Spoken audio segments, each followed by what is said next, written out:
Your guidance system is relational. It's letting you know how what you're doing, what you're thinking, what you're saying right here, right now, this red hot minute stacks up with who you really are and what you really know and how you really feel, you see. Now, sometimes something will happen and you will know it's just wrong. Esther will say, Abraham, it's wrong. Agree with me. It's wrong. And we say, we agree with you. Just don't ask us to come out of our vortex of well-being to wallow with you in your disconnection. In fact, that's the only reason that disconnection can ever occur. You have walked away, you have wallowed away from who you really are.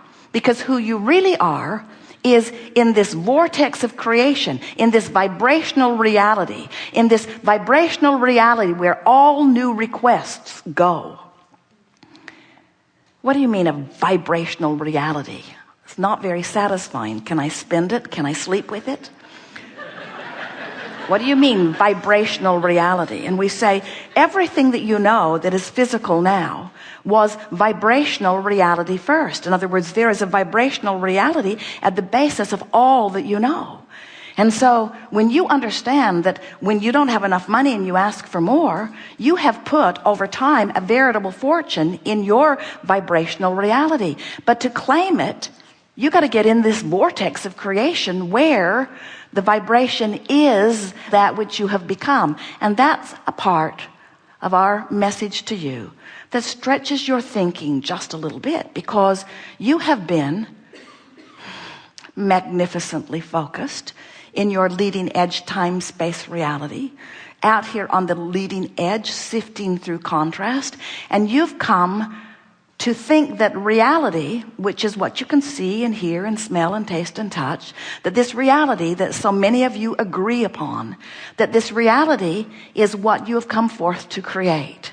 And we want you to understand that while you are certainly the creator of this magnificent time-space reality, that if you will just for a little while focus upon the vibrational reality that you are creating, that you always create first, and let this vibrational reality and all of the feelings within it be what motivate you in the direction of the choosing of the thoughts that you choose.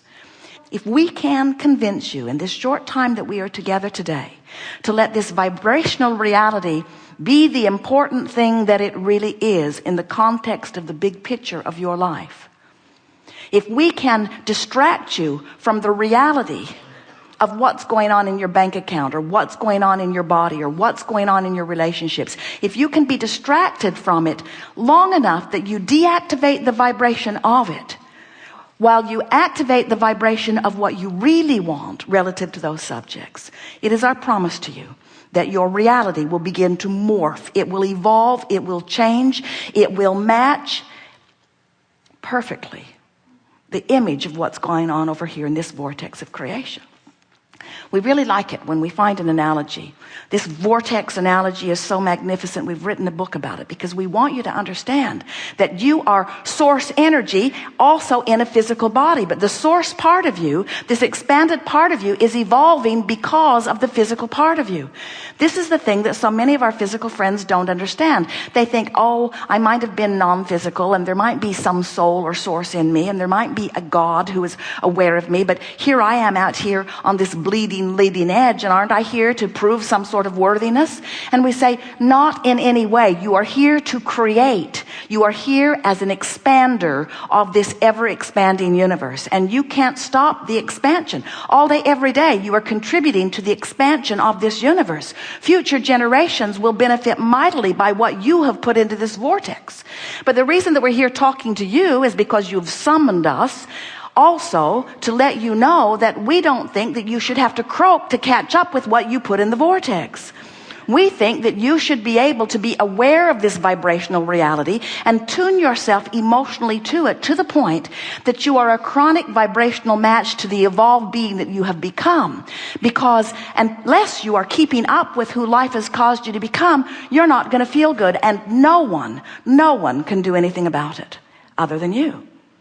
Sometimes Esther will say, somebody should fix that for me, because if that were fixed, I would feel better.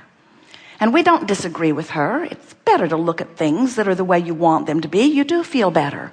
But if you are dependent even a little bit on somebody else fixing something so that you can feel better, you are aware that there are too many moving parts.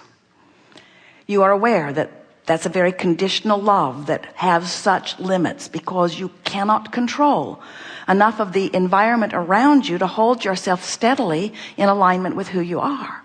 But when you discover, and you may very well do it here today, that your good feeling in the moment, that your friskiness, that your clarity, that your vitality and stamina, that your love, that your appreciation, that your joy, that your good feeling in this moment is contingent only upon one thing, and that is your vibrational proximity to who you really are.